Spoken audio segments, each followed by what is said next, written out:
How can you use 75 ohms TV cable for amateur radio Feedline? I was using 75 ohms TV cable for my homebrew 3x807 vacuum tube radio with 120 watts DC input on CW and AM in late 1980s. I could work United States on CW, which is the longest distance on the globe from my region during gray line propagation.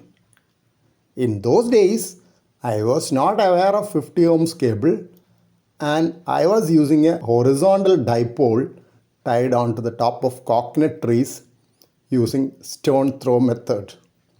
75 ohms cable would have been a good match for the horizontal dipole, which would be sagging in a V pattern due to the weight of the coaxial cable attached in the center without any support in the middle. But I do not know the output impedance of my vacuum tube radio. Not sure whether tuning the output circuit with a large metal variable capacitor and antenna coil would have corrected any mismatch.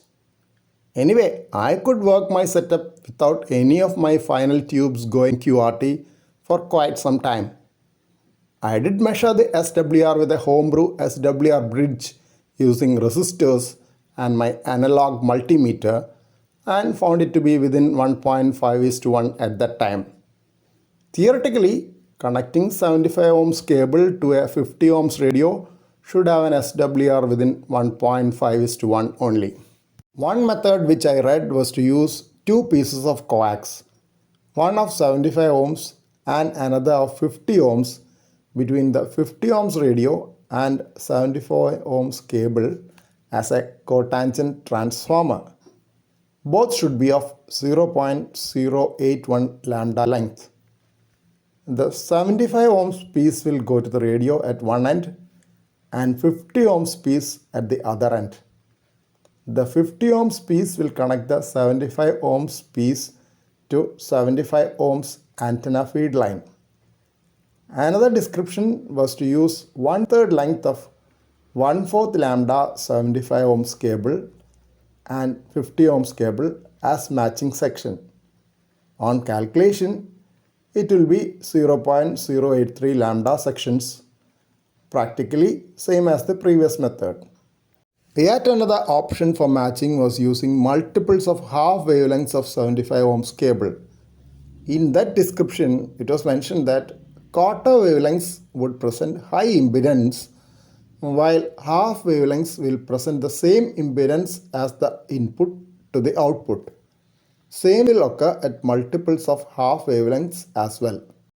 Apart from these discussions of my past use of 75 ohms cable and descriptions read online, I have used 75 ohms cable for matching delta loop antenna recently.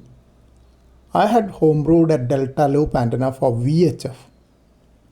Delta loop antenna has a higher feed point impedance and typically needs a 4:1 impedance matching transformer. As I did not have one, I used a quarter wavelength of 75 ohms cable as the matching section.